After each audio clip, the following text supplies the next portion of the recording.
Bugün sizə izah edəcəyim səhifə 51-dir. Səhifə 51-də tənasüb mövzusudur. 50 izahını da yükləyəcəm. Sadəcə evə uşaqlara səhifə 51-i verdiyimə görə misal 9-dan başlamaq istəyirəm. Deməli, misal 9-da deyir ki, tənasübün əsas xassəsindən istifadə etməklə məchulu tapaq. Biz bilirik ki, tənasübün kənar hədlərinin hasili orta hədlərinin hasilinə bərabərdir. Ona görə də mən burada kənar hədlərini burada biraz incə yazaq. Kənar hədlərini 4 ilə 49-dur. Orta hədləri x ilə 14-dür. Mən yazıram. 14 vurulsun x bərabərdir 4 vurulsun 49-a. Rahat həll eləmək üçün siz bəri başdan ixtisarımızı aparmalıyıq. 14-ü 7-yə bölək 2, 49-u 7-yə bölək 7. Bu 2 ilə bu 4 də ixtisar gedəcək 2. Deməli x bərabərdir neçəyə? 14-ə şərtimizi ödəyəcək. İkinci misalımızda 42 bölünsün 14. Bunu belə bu şəkildə yazmayaq. Onsuz kitabda yazılıb. İkincisində kənar hədləri 42 vuraq 72. Kənar hədləri 42 vuraq daha doğrusu x. 42 vuraq x. Orta hədləri isə 14 vuraq 72-dir. Ortaq vuruqlarına, yəni ixtisarlarımızı aparsaq 42 7-yə 6, daha doğrusu 42 6-ya 7, 6-ya ixtisar edirik 7, 72 6-ya 12. 7-yə ixtisar edirik 7 7-yə 1, 14 7-yə 2. Deməli buradan da x alınacaq 24. Üçüncü misalımızda yazdıqlarımı silirəm əziz şagirdlər. Buradan siz özünüzə qeyd olaraq götürə bilərsiniz. Deməli, Namazov kitabımızı işləyirik. Namazov kitablarımız RFM, Riyaziyyat Fənn Olimpiadasına, müsabiqələrə kömək eləyir. Amma tam olaraq o proqramla, yəni tam olaraq Namazovla kifayətlənməyək. Yəni əlavə 6-cı siniflər üçün başqa vəsaitlərimiz də var. Onlardan da işləyəcəyik. Üçüncü misalımızı yazaq. X bölünsün. Bilirik ki, kəsr xətti bölmə deməkdir. Və burada da göstərəcəm. Bizim kənar hədlərimiz hansıdır? Orta hədlərimiz hansıdır? 12. Burada x şəklində götürürsən, kənar hədlərimiz 65 ilə x-dır. Vuraq daha doğrusu. Bərabərdir 13 ilə 12-dir. Biz ayrıca kəsr xəttində, ümumiyyətlə kəsrli misallarda hesablama aparanda çarpaz şəkildə vururuq. Məxrəci sürətə, sürəti məxrəcə. Göstərmək olsa x bölək 13 bərabərdir 12 bölək 65. Burada kənar hədlər x-dən 65-dir, orta hədlər 13 ilə 12-dir. Bu şəkildə daha rahat x formasında çarpaz vurmaqla tapa bilərsiniz. Mən 13 ilə 65-i ixtisar edirəm. 1, 5, olacaq 5x bərabərdir 12-yə. X da bərabərdir 5-də 12. O da bərabər 2/5-də 2 bu formada alınır. Deməli, düz mü vurmuşuq? 5. Düzdür. X bərabərdir 5-də 12. Kəsr xəttindən alınmır. Bir dəqiqə. Nəyi səhv yazmışıq biz burada? 13 vuraq 12. Mən deməli x vuraq 65 bərabərdir 13 vuraq 12. Bunu verəndə 5. X vuraq 5 bərabərdir 12-dirsə, hələ düz deyirəm. 5-də 12-dir, düzdür. Deməli, 4-cü sualda kənar hədlərimiz, orta hədlərimiz 27 vuraq y bərabərdir 4/5 vuraq 21. Bu formada bizim hesablamamız var. Deməli, 27 ilə 4/5-i 9-a ixtisar edəndə bu eləyəcək 3. 4/5 9-a ixtisar edəndə 0/5. 3 ilə 21 gedəcək 7. Y bərabərdir 0/5-i 7-yə vuranda 3/5 bizim cavabımız eləyəcək. Axırıncı hissəyə qədər yazmağı düşünürəm. Çünki videonun izahını artıq ümumi şəkildə yükləyəcəm. Deməli, kənar hədlər, orta hədlərimiz 0/2 m bərabərdir 0/8-ə. Düzdürmü? Bəli. M də bərabərdir. Neçə olacaq? M də bərabərdir 4-ə. Yəni burada 0/8-i 0/2-yə böləndə 4 eləyəcək. Burada da ümumi yazıram. 3y bərabərdir 75 vurulsun 7'ye. Düzdürmü? 75 7'ye bölünürmü? Bəli, bölünür. Deməli, y bərabərdir. Vuraq 7. 20 25 7'ye də vuranda ədədimiz 25 vuraq 7 şəklində alınır. Onu da qeyd edeyim ki, əziz şagirdlər, bizim Namazov 6-cı sinif çalışma kitabımızın video izah qrupu və PDF izah qrupu var. Həmin kitabın aylıq ödənişi sadəcə 2 manatdır. Hər ay 2 manat ödəməklə siz bu kitabın izahına aydın şəkildə baxa bilərsiniz. 7-ci sual. 7-ci sualda qeyd eləmişdikmi? 12 vurulsun 1,8 bərabərdir 0,4 vuraq m.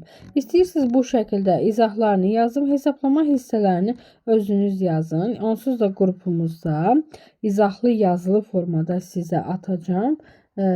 Əgər istəsəz o şəkildə qrupumuzdan həmin misalları əldə eləyə bilərsiniz.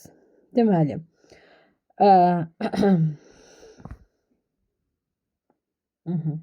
10-cu sualdır. Yəni burada 9-cu sualda tənasübün bütün xassələri 12 dənə misal üçün eynidir. 10-cu sualda deyir, tənasübün kənar hədləri. Baxın yazıram. 32, bir dənə kənar hədd 54-dür. Bərabər yazım. Orta hədlərindən biri isə buna da yazıram 36, buna da yazıram x-dır. O biri orta həddi tapın, olacaq 36 vuraq x bərabərdir 54 vuraq 32. Mən bunu 4'e ixtisar etsəm, burada qalacaq 8, burada qalacaq 9. 9'a ixtisar etsəm, burada qalacaq 1, burada qalacaq 6. Olacaq x bərabərdir 48'ə. Bu şəkildə yaza bilərəm. Bu 10-cu misalın birinci hissəsidir. İkinci hissəsində orta hədləri 48 bərabərdir 108. Kənar hədlərindən biri də 36. Bunların heç bir fərqi yoxdur. Biri də deyir növbətini tapın. Mən yazıram 36 x bərabərdir 48 vuraq 108'ə. Mən burada bunu 9'a ixtisar eləsəm, burada eləyəcək 4.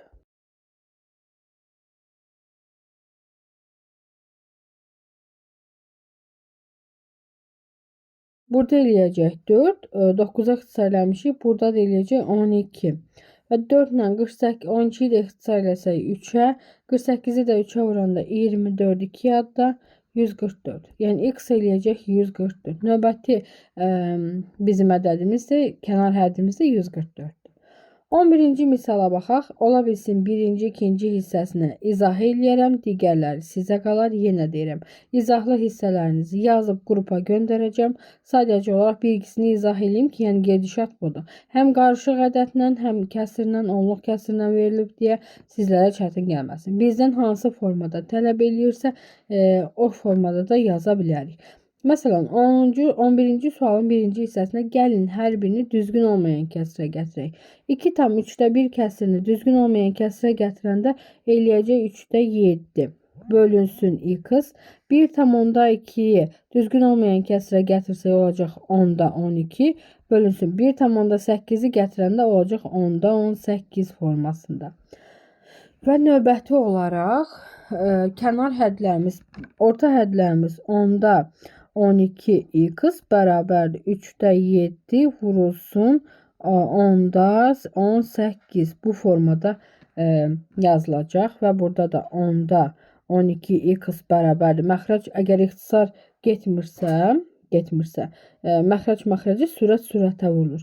3 ilə 18 ixtisar gedəcək 6, o da qalacaq 10'da 42. Düzdürmü? İndi burada da olacaq 10'da 42. Bölək olanda sürət məxrəcini dəyişir, vuracaq 12'də 10'a. Bu 10'dan ixtisar gedəcək. 42 ilə 10'u ixtisar eləsək 6'ya, burada qalacaq 2, burada qalacaq 7. X-imiz bərabər edəcək 2'də 7'yə. Yəni bu şəkildə bizim misalımız həll olunur. İkinci misalda həll eləyəcəm. Üçüncü, dördüncü digərlərini isə siz özünüz qayda olaraq tapıb həll eləyəcəksiniz. Yenə deyirəm, çox cüzi bir ödəniş ödəməklə siz həmin qrupa qatıla bilərsiniz. Orada əgər şagirdsinizsə, onların izahlı formada, mən necə burada ekranda yazıramsa, növbəti videolarda onları da göstərəcəm sizə. O formada yaza bilərsiniz. Deməli, biz göstərək həmin qrupumuzu. 6-cı sinif Namazov qrupumuzu göstərək buradan. Bir dəqiqə. 6-cı sinif Namazov çalışma. Baxın, bu formada sizlərə izahlar. Məsələn, nömrə 9-un izahları bu formadadır. Nömrə 12-nin izahları bu formadadır. Nəsə əvvəlki səhifələrdən gedir söhbət. Bu şəkildə izahlarımız sizlərə yazılı formada atılır. Yəni, məsələn, yazılıb burada Namazov səhifə 112'də misal 1. Misal 1 necə izah olunur, necə yazılır, bu formada yazıb biz sizlərlə paylaşırıq. Bu qrupumuzun aylıq ödənişi, yəni bir dəfəlik ödəniş deyil digər qruplarımız kimi, aylıq ödənişimiz 2 manatdır. Deməli, ikinci misalımızda da eyni o qaydadadır. 6-da 5'i hər birini gətiririk düzgün olmayan kəsirə. Olacaq y bölünsün. Y bölünsün. 6,5'dirsə 10'da 65'dir. Bölünsün 14,1'dirsə bərabərdir. 10'da 41'dir. Bölək 6'da 36 41'dir. Bu şəkildə yaza bilərik. 36 41. 10'da 41 y, 10'da 41 y bərabərdir. 10'da 65 vurulsun 6'da. 6 nədir? Hə, 6'da 41. Deməli, bu ifadəni tapmaq üçün, baxın, ilk öncə mən deyim, burada nəyi ixtisara apara bilərik? Kəsr olduğu kimi yazsaq da, məsələn, y bərabərdir. Sürət və məxərci yerində dəyişək. Məxərcləri yazaq 60. 65 vuraq 41 şəklində saxlayaq. Vuraq olduğuna görə sürət və məxərc yer dəyişmə eləyəcək. Vuraq 41, vuraq 10. Bax, bu 10-la bu 10 ixtisar gedir. Bu 41-lə də bu 41 ixtisar gedəcək. Y bərabər eləyəcək 65-ə. Rənglərimizi dəyişək. Y bərabər eləyəcək 65-ə. Yəni, bu formada misallarımızı həll edə bilərsiniz. Yenə deyirəm, sizə rahatsa onluq kəsrə gətirin. Sizə rahatsa qarışıq kəsrə gətirin. Və sizə rahatsa düzgün olmayan kəsrə gətirin. Mənə görə düzgün olmayan kəsr daha rahatdır. Ona görə də bu formada yazdım. Deməli, 11-ci sual bu şəkildə həll olunur. Digərlərini siz yazarsınız. Yaza bilmədiklərinizi qeyd edərsiniz. Yorumlarda mən yenə də növbəti videolarda başlıq altında playlistə əlavə edərəm ki, yaza bilmədiklərinizdir. 12-ci sualda yenə tənliyi həll edir. Tənasübün kənar hədləri bilirik. Kənar hədləri 6x vuraq 3'dür. 6x vuraq 3 bərabərdir 8 vuraq 12. Burada ilk öncə 6x vuraq 3'ü, yəni 18x kimi yazmırsınız. Bilirsiniz də, əgər hər iki ədədin yanında ifadə varsa, hər hansı bir hərf varsa, o zaman onlar bir-birinə vurulur və yaxud da bölünür. 6x-a 3'ə vurmursunuz. İlk öncə 3 ilə bu 12 ixtisar eləyək 4. 6x bərabər eləyəcək 32'yə. Burada x kəsr formasına alınacaq. 5 tam 6'da 2 bərabərdir 5 tam 3'də 1. Bu formada həll olunacaq. Yəni, burada 6x vuraq 3 bərabər 18x formasında yazmırıq. İkinci sualda yenə onu qaydadadır. 7y bərabərdir 31 vuraq 4'ə. Burada heç bir ixtisarımız 31 yox. Hədə 31. 31 vuraq 4'ə. Burada heç bir ixtisarımız olmadığına görə misalımızı həll edirik və kəsr şəklində yazırıq. 3-cü, 4-cü, 5-ci digər bütün kitab testlərimiz də eynidir. 4-cünü bir dənə izah edeyim mən. Ola bilsin siz bu tipdə misal böyük ehtimal bilirsiniz, amma yenə də izah edeyim. Çarpar şəkildə vursam 3'ü vururam. 3'ü vururam 5 çıxaq 4x. 5 çıxılsın 4x. Dərəcəni bağlayıram bərabərdir 2 vuraq 7'yə. Olacaq burada nə? 2 vuraq 7. 15 çıxaq 12x bərabərdir 14'ə. Mənfi 12x bərabərdir 14'dən 15 çıxardığında mənfi 1. X da bərabərdir. Hər tərəfi mənfiyə bölündə bura müsbət eləyəcək. 12'də 1.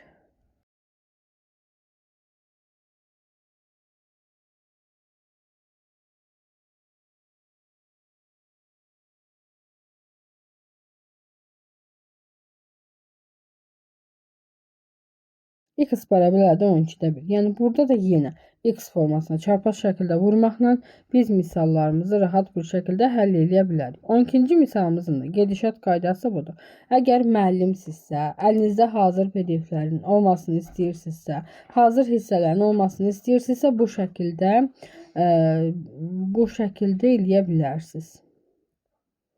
Aha. Deməli, bu şəkildə yəni PDF-lərimizi əldə edə bilərsiniz ki, məsələn, şagirdlərinizə bunu işlədirsiniz və şagirdiniz deyir ki, müəllimə 7-ci misalda n-in qiyməti budur. Siz də bir də hesablayıb o uşağa onu o şəkildə demin. Demirəm mən hər hansı bir müəllimin müəyyən qədər bunu məndən nə geri alırsa, bizim qrupa qoşulursa demirəm ki, həmin müəllimin ya savadı çatmır, ya o uşağa nə dərs keçəcək, xeyr. Sadəcə olaraq bəzi müəllimlər, mən özümdə içi qarışıq olmaqla elə testlər var ki, hazır cavabını əlimizdə saxlayırıq ki, uşaq məndən məsələn nə vaxt nəsə soruşsa, bir də mən onu hesablamayayım, dərsin vaxtından getməsin. Bu o demək deyil, mən o misalı bilmirəm. Mən o misalı qabaqcadan hazırlayıb evdə də yanında da saxlaya bilərəm və yaxud da ki, hər hansı bir yerdən hazır ala bilərəm. Əsas odur, uşağa biz onu necə çatdırırıq və necə izah edirik. 6-cı sinifimizin təkmilləşdirmə qrupları da var. Onlayn dərs formasında 6-cı sinif lisey qruplarımız da var. 6-cı sinif RFM qruplarımız da var. Yəni maraqlananlar, istəyənlər bizlə əlaqə saxlaya bilərlər. 13-cü sualımızda da tənliyimiz biraz uzun gedəcək. Nəyə görə? Çünki bunun kənar həddi bir dənə x formasında budur. 0,5 x çıxaq 1,3'də 2. Onu mən vuracağım. Kənar həddimiz hansıdırsa ona. Yəni mən burada kənar həddimiz 6,3'dürsə 6,3'ü vururam. Mötərizə içərisində 0,5 x çıxaq 1,3'də 2. Bərabərdir 2,1 vurulsun 1. Yəni burada çətin bir şey yoxdur. Sadəcə siz 6-cı sinif olaraq onluq kəsirlər üzərində əməlləri dəqiq bilməlisiniz ki, bunların misallarını da, məsələlərini rahat bir şəkildə işləyə bilərsiniz. İndi bundan məsələn biz burada işləsək, hesablamalarımıza vaxtımız gedəcək. 6,3'ü 0,5 x-a vurmalısınız və yenə burada əgər bu ədədi buna vurursunuzsa yanında x yazmalısınız. Sonra 6,3'lə 1,3'də 2'ni nə edirsiniz? Qarışıq kəsirlərə gətirirsiniz, düzgün olmayan kəsirə gətirirsiniz və vurur yazırsınız. Bu formada yaza bilərsiniz. İzahlarını axşam 51, 52, 53-cü səhifənin izahlarını qruplarımıza yerləşdirəcəm. Harda sualınız olsa mənə qeyd edə bilərsiniz. İzlədiyinizə görə təşəkkürlər. Hər birinizə uğurlar.